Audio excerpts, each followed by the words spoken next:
All right. Hey, everybody. We've got Josh here now. And for those of you who are lucky enough to not know who Josh is, I looked up Josh Rush facts and went to the 10th page of Google to find just the worst possible article that I could use to summarize it. And I've got Just Jared Jr. exclusive. Andy Max, Joshua Rush once worked with Solange, and more fun facts.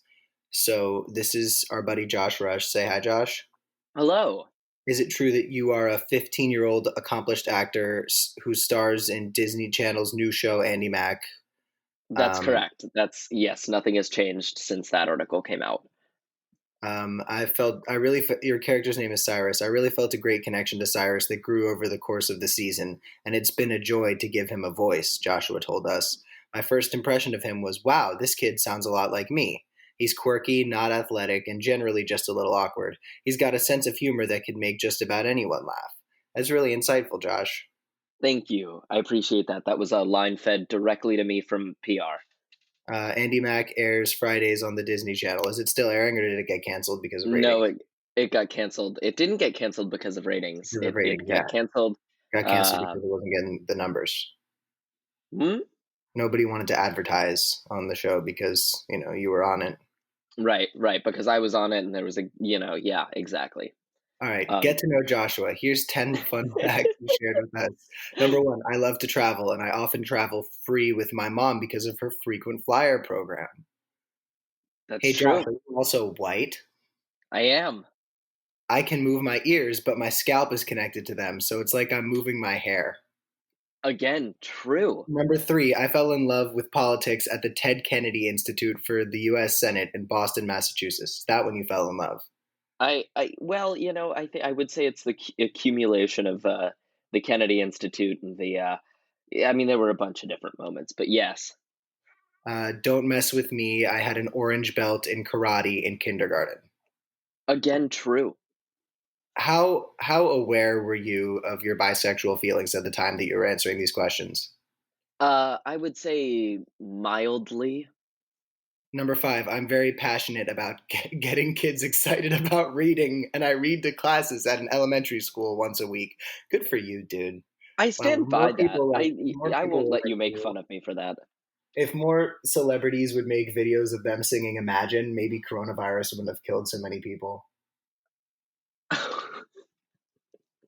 I feel like I shouldn't respond to that, but I do think that them singing Imagine was rather tasteless when they could have just opened their wallets. No, they could have sang Eleanor Rigby or Penny Lane or just a better song. Like You're so right. I understand John Lennon couldn't make, you know, great music without Ringo by his side, but they should have picked something better. Anyway, number seven, the first time I ever, oh, wait, no, we're at number six. I used to barely post on my social media at all, but now there's never less than 10 posts in my Instagram story. Yeah, Number I don't do that anymore. the real number seven, the first time I ever acted in front of a crowd, and I don't care about this. Anyway, this is Josh Rush, everybody. He is a popular political Oh my God, you think I'm popular? bisexual influencer who was on the television on a TV show once. I used to be in a past life. Back when he was cute enough to be in front of child audiences. Then suddenly, he starts to get older. He does an animated show. They don't want him in front of the camera. Cameron, you don't think I'm cute now? Well, why do you think I'm on a podcast, buddy? I'm just saying, people sometimes you're just not what the folks want to be looking at. Cameron, I The think folks we want to be all looking at know. people. I They think want to the be looking both at of us, stars like Luke Mullen, for example. I think the both of us know that you pull more than I do and more than most of your friends do. So That's I not. would not say that you have a face for I, radio. I poll more. I poll more. Like I ask people questions about their political opinions more. That's true. Anyway, um, so we are here to talk about. Hold on, I don't even remember. Okay, first thing that I wanted to talk about with everybody today. By the way, in case you're wondering, Josh, what the theme of this podcast is, because this is one of the first episodes we're recording, there Uh-huh. really isn't one. Um, Great. it's the one rule, the one thing that binds all these episodes together is that they're always when it's inconvenient for both myself and whoever's with me. Um, but Yeah. All I right. wanted to let you know that Stephen Colbert and Jimmy Kimmel actually just ended Trump's career. Wow, unbelievable. Wow. Enlighten me. Elaborate, Cameron. So, are you familiar with a little publication called the Washington Post? No, never heard of it. Yeah. Democracy Dies in Darkness. Tom Hanks did the film. Mm. Well, anyway, um, Trump went after Kimmel and Colbert about their ratings because they were going after him about the coronavirus response. And according to this Washington Post article, Kimmel and Colbert, two of Trump's most vocal critics, it says, two of the strongest heroes in the battle against Donald Trump, wasted no time hitting back at the president. Happy Cinco de Mayo, Mr. President. Thanks for the shout out. Now get back to work royally messing everything up, Kimmel tweeted Tuesday afternoon using an expletive instead of messing. They couldn't say it in the Washington Post article, but apparently he cursed, which is, whoa, dude. This isn't your Wow. grandma's late night host. This isn't your dad's late night host. This is Jimmy fucking Kimmel, bro.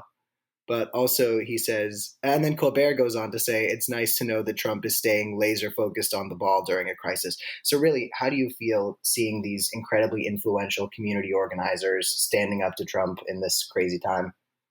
Here's the thing. It's all bullshit, right? Like it's all an act. Jimmy Kimmel's worth something like $35 million. Like they are benefited in a million different ways by the Trump presidency, and these kinds of like late night talk show hosts, they want to see Trump continue to succeed and continue to win. Like Wait, what really. about that one time that they called him Orange? Didn't that stop him? Wow, amazing. Think about the insane viewership. I mean, late night viewership was dropping and dropping and dropping until Trump was elected. Same thing goes for cable news, same thing goes for print media Why don't subscriptions. you just vote They're for him all then? Huh? benefit. Why don't you just vote for him? Here's the thing. They're all benefiting because none of them are like they all like act like, "Oh, I'm just one of you." If they were one of like the regular people, they'd be like actual class traders, but they're not. They're worth millions on millions on millions of dollars, and they'll continue to like bash Trump in the lightest, most boring Yeah, neoliberal but way he's possible overweight. without But, actually but doing didn't you? anything. But didn't you hear that time that Jimmy Fallon said that he was overweight? That was, Oh my yeah. God. Wow, they really took him down. Yeah, get out of here, orange guy. I call him orange because his skin looks orange. So it's like, orange guy. Exactly. I Exactly. actually wanted to make a podcast that was just kind of my friends and I playing just the viewer's grandma complaining about Trump because I love grandmas and aunts talking about Trump. It's something that brings so much light to my heart. Everybody's aunt that loves Randy Rainbow videos, which, mind you, I do too. Yes. And they call Trump Donnie and think that calling him Donnie pisses him off. They're like, hey, what about the big idiot in the White House? And It's you're like, the, it's whoa, that, like, hashtag resist culture. I won't actually stand up and protest or actually do anything or organize for candidates, down ballot and organize for anybody other than Elizabeth Warren, but, Donnie Trump, what a who do goofball. you want? Who do you want Uncle Joe to pick for his VP? Oh, god.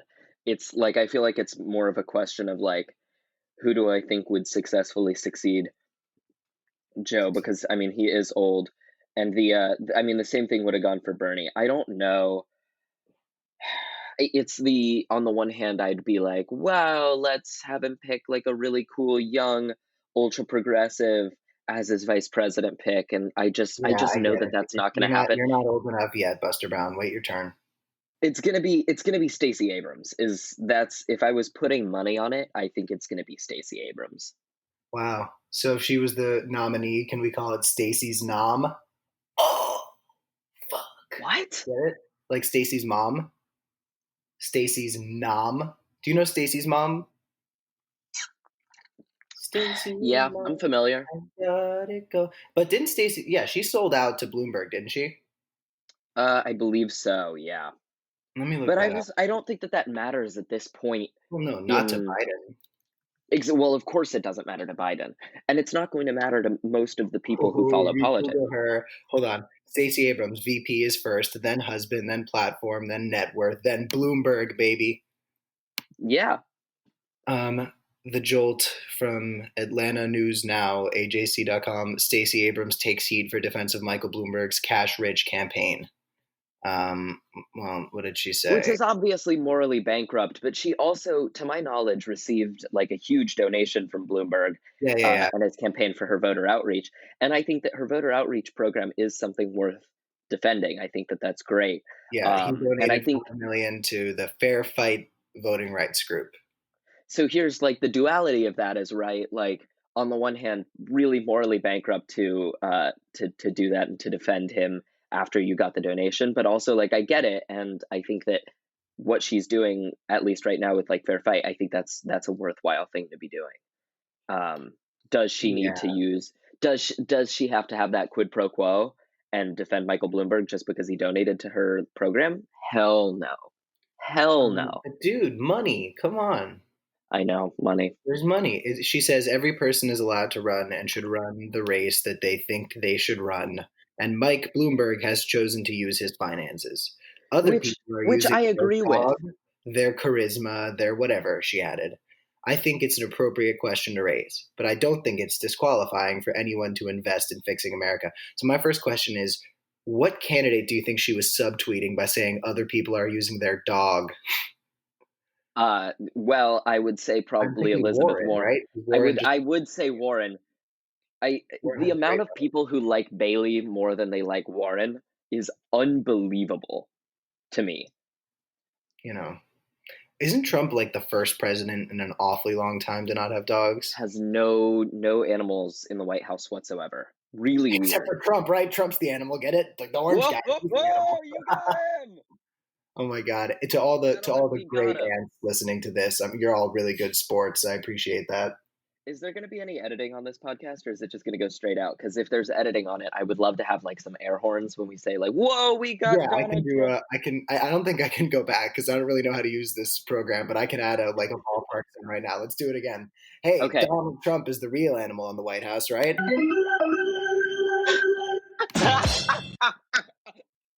You hear that with the rim shot? That's what happens every time. Every time Stephen Colbert rips Trump on his show, he's just like, "Hey, Trump, if you want to talk about loyalty, how about not cheating on your wife?"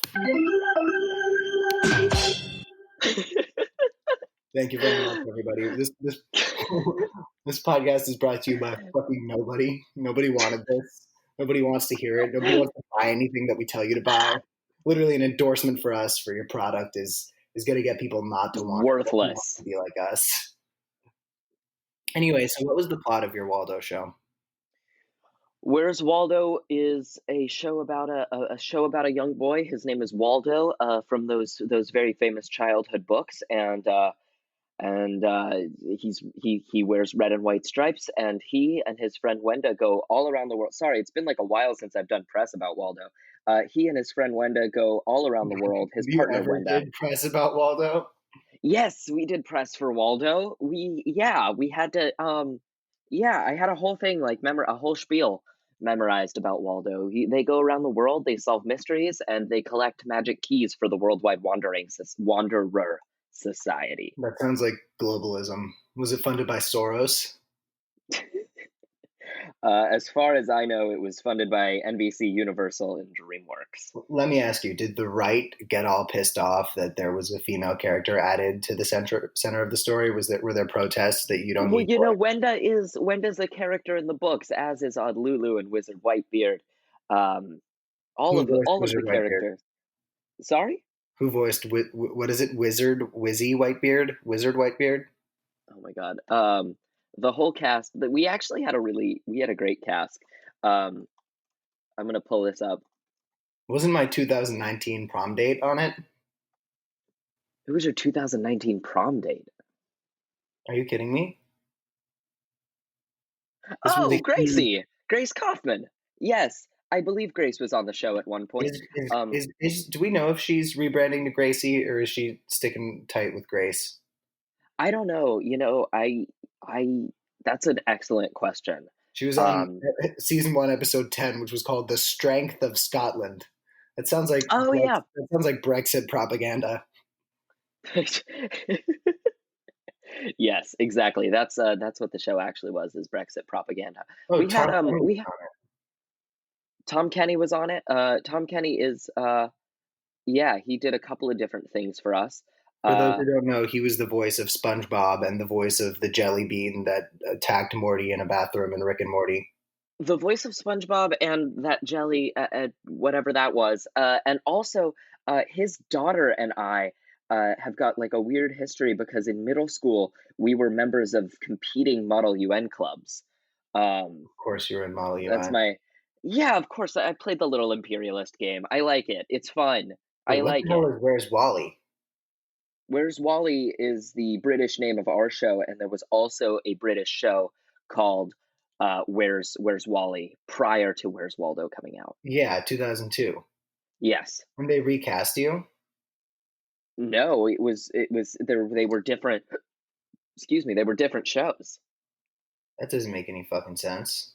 All I right, know. everybody. I forgot that nobody cares about that show. I Yeah, shouldn't sorry. respond to that. I'm just answering Um, texts. I literally stopped talking for a second because I was answering text messages because I was bored listening to you talk about fucking Where's Waldo. But for everyone who wants to I'm so watch, glad that you're so focused. for all of our immense fans of this immensely popular show, where is the show? Where is this available? Where can you stream it? You can watch it on NBC. Thank you. Hold on. We have an intro slash outro too.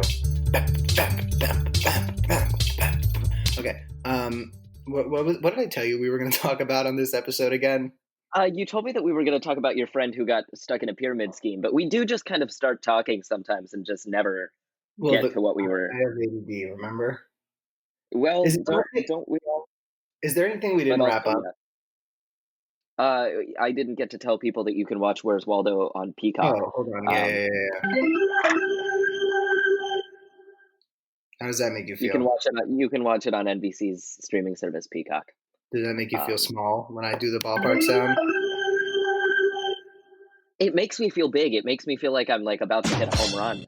Thank you, buddy. All right. Anyway, so the now we're going to transition very slowly. Jesus. Yeah, go for it. We're going to transition into me telling a story, and you just hop in when you want because I'm more interested in you. What the hell is that noise? Sorry, just finishing off my coffee because I didn't really care about what you were talking about. You know, that's I did the joke first, so if you do it back at me, it's not funny because I did it. Anyway, my friend texted me the other day. This is where we're going to get really. This is where we're going to get really quarantine themed with the podcast because now we're going to talk about quarantine life. I'm going to talk about one very special part of quarantine life. No, comedy works in threes, Josh. I'm Comedy sorry. works in threes. If you keep doing it, it's like a Family Guy sketch. It's just not funny anymore. I won't lie. I was just thinking about it, and I was trying to decide if I was going to do it again. And I was like, "Well, I've already done three of them, rule of threes and Yeah. whatnot." Anyway, what if you were You just would like be. snorting something that sounded like a line of coke, but you just couldn't be sure? Anyway, No um, comment. so anyway, I was talking about quarantine, and I was saying that something surprisingly only happened once, and that's I was only invited into one pyramid scheme, which was Only one? immensely disappointing. Believe me, dude, I know. But this is something that's actually happened to me before. La- in early 2018, like right around when we were doing kind of the post March for Our Lives, you know, Mm. after the big event in DC itself, when we were in April and May and stuff, we were getting ready for summer. I kept on getting these text messages from this woman that seemed like it was like a robot, but apparently it's actually a person just copying and pasting messages that I'm actually going to pull them up now. These aren't the ones from last year. Well, I mean, I guess 2 years ago now, but you're going to get the picture. Hi, Cameron. Sorry. I automatically assumed that this was going to be about the TikTok like circle of trust thing that What's the I've been TikTok seeing. circle of trust thing? I honestly have no idea. I kind of just Is there assumed a that you TikTok knew. pyramid scheme? That's genius. Yeah, there's a TikTok pyramid scheme going on where everyone pays into a person in the middle who's supposed to pay out back to the people on the outside of the circle of trust. But That's just then the fucking person in the capitalism. middle naturally just blocks everyone. That's just Because, like, America. of course. That's just capitalism, baby. China made TikTok to teach us a lesson about how fundamentally broken our system is. Anyway, hi Well, Cameron, this is Brittany. I work with, and then, the name of my friend who connected us so kindly, uh, who has some nice things to say about you, which I aw, hope. Our who has office nice has some I have immediate. nothing nice to say about you, just by the way. By Hold the on, way, hold on. I've known you for, like, a little over a year now, and whenever somebody asks me to, like, introduce them to you, I'm like, "You don't want to meet Cameron. You don't wanna know Cameron." Okay, well, ditto, bitch. Our office has some immediate openings, so we asked the team if they knew anybody they would recommend, which is how I got your number. If your schedule is full, you can ignore this, and I apologize for intruding.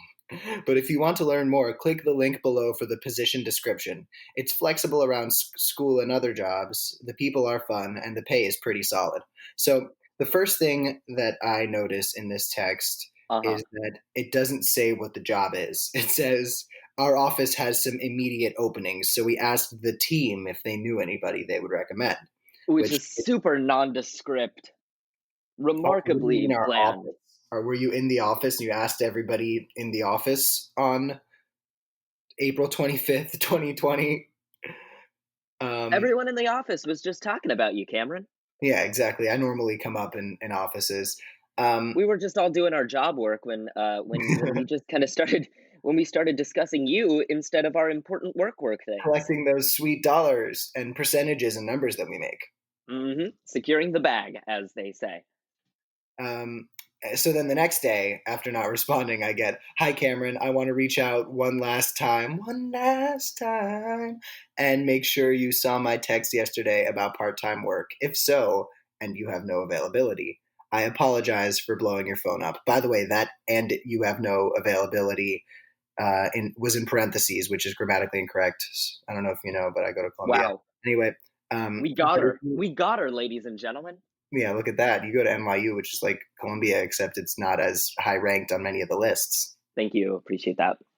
I mean, we're higher than you on most like depression lists, but Yeah, not but that much, surprisingly. I mean, I got clinical depression and I'm just Yeah, going to NYU, so, me too. I'm just here to beef up the numbers. Yeah, we're all great. We're all great. But if you have room in your Everything's schedule, fine. What SSRI are you on? wait, hold on. It says, but if you have room in your schedule, question mark. So it says, but if you have room in your schedule? It's flexible, Love the that. team is fun, and might be possible to work remotely. These aren't complete sentences, by the way. Our starting pay Right. is $15 base dash appointment. Text me back if you're interested in more info, and I'll send you a position description. If you're not looking for work, no worries. You can just ignore this text and best wishes from Brittany. So the Uh-huh. crazy thing is that another friend of mine who's friends with this person who signed me up for this called me to say that not only was she reached out to about this, but other people we know were as well. Oh, lovely. So I'm kind of first of all, I'll just say, I'm kind of hurt that I wasn't reached out to about this, exciting job offer position. But also, wait, sorry, you said in the beginning, you said that there was a link attached with the position I'm description, so right? glad you said that because I'm clicking it right now and we're going to walk everybody through it. Spectacular. Great. Okay, completely white page. Hi, Cameron. Thanks for your interest. Oh, Then the name of my Jesus. then the name of my friend recommended you because we have immediate openings, even if you have no experience. Let's get to know each other and see if we're a good fit. Are you a student? I'm clicking yes. Please enter You're your really zip gonna click code. through this fucking job offer? Please enter your zip code to see the current pay rates in your area. All right, I'm gonna Google like a random zip code near my area.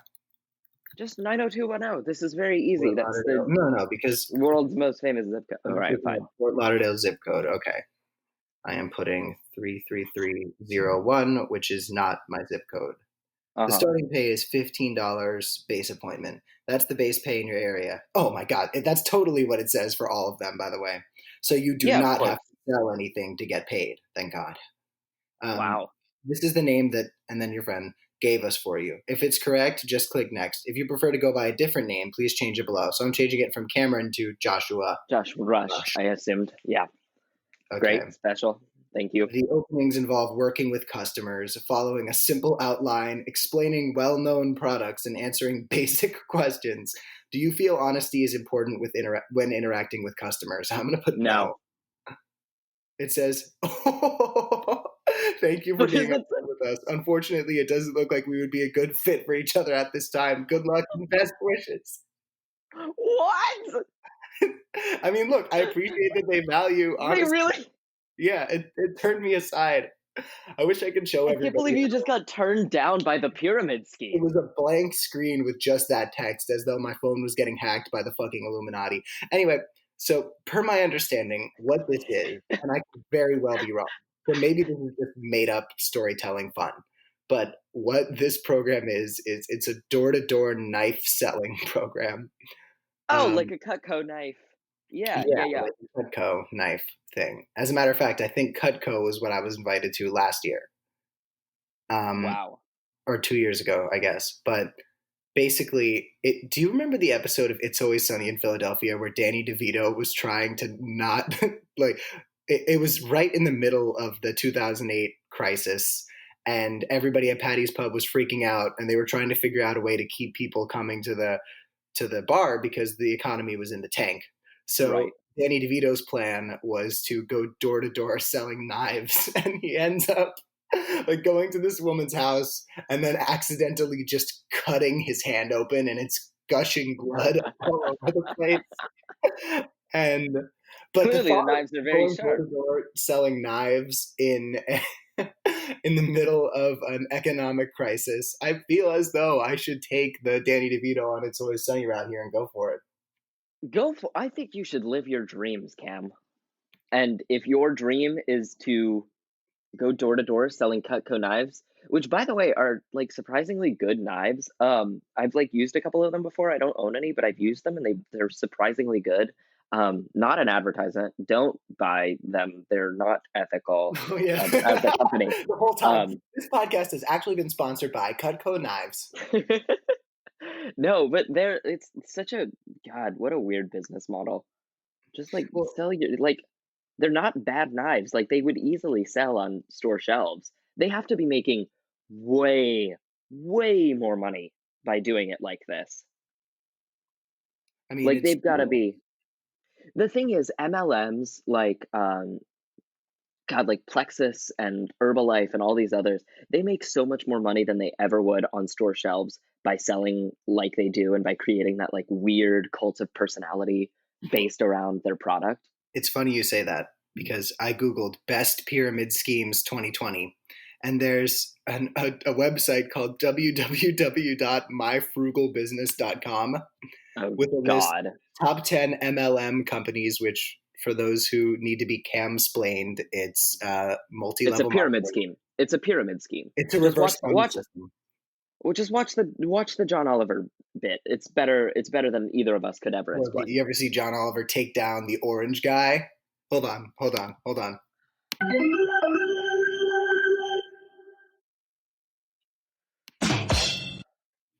Anyway, so I'm just going to go to the top two MLMs, multi-level marketings. It's gonna New, be Herbalife is gonna be one of them. Or it's Nugenics. it's New You Life. New You Life is a top new MLM mastermind startup company that offers anti-aging products made with one key ingredient: a homeopathic human growth hormone. Okay, is this Goop and is Gwyneth Paltrow running this? Consultants I for hate it New here. Life MLM should be focused on customers in the 35 plus age range because the Somaderm gel promises to bring your growth hormone level back to what it was in your 20s. Alex Goldstein, who founded the network marketer company in 2017, is a homeopath slash, aren't you a homeopath? Slash naturalist I'm who has worked bisexual, buddy. in the natural foods business for 25 years. Retail commission for this multi-level marketing company is paid weekly, and bonuses are placed as milestones along the way. So if you know enough people who are scared of So getting it's a old, let's pyramid face it, scheme. we all It's are, a you should have pyramid plenty scheme. of potential customers Don't carrying advertise on. for this pyramid scheme on your podcast. This is a pyramid scheme. Don't join MLMs. They're pyramid schemes. No, I don't think. Actually, not true. If people are listening to this, they're probably fucking dumb. This is what they're doing with their time. So yeah, Oh, Jesus, everybody, Cameron. please don't join a pyramid scheme. But I'd say the main topic this week, and the thing I really want to hone in on, is Josh Rush and I have been We're talking. 30 minutes in. You're like, this is the main topic We've now. been talking to the youth. We've been talking to Gen Z. We've been talking to our Gen Z targeted social media following engagement Gen Z Our and comrades. our comrades, and we are actually considering putting together a pyramid scheme of our own. Exactly, Cameron. We are going to be starting a pyramid. Sorry, I'm really shitty at improv. We're going to be starting a pyramid scheme selling your own begin a nonprofit kit. And we're going to be Oh my asking, god! we're No, going to that's the thing, is that's what's going to be fucking happening within the next 5 to 10 years. Probably already exists. Is do people are you going to. want to go to Columbia University? Me too. Here's how. You have to start a gun violence prevention nonprofit. Yeah, exactly. That's how. As a matter of fact, all of my friends at Columbia are there because they started their own respective gun violence prevention organization. It's funny you say that. Actually, one of my good friends from school is like a libertarian girl from Texas who was like one of the big Beto 2018 Oh, fangirls. And lovely. Beto Me 2018. too. I said Beto 2018. Oh, okay. Yeah, Yes. Okay, that was me remember too. that one? But Yes, I remember the many the months spent in Texas with myself and my boyfriend at that time. I remember it. you spent months in Texas on that campaign. I spent about a month, but it was like it was a total of around 30 days ish that straddled over 2 months. So when I put it into my LinkedIn, it was like October to November, and so everyone just assumes I was there from October 1st till like the last day, Well, who ended which up is what's great about LinkedIn. who ended up ultimately breaking your heart and leaving you more disappointed and self-conscious, Beto or the boyfriend? Beto probably. Yeah. Well, anyway, on that note, thanks for coming on. Here's the Anyway, outro. Here's our outro music. is this really? This is it? We're just done? I'm bored, dude. I don't know. I have to go figure out some other shit today. Anyway, this All has right. been The Bad Place. If you're listening to this, go join a fucking pyramid scheme. Goodbye.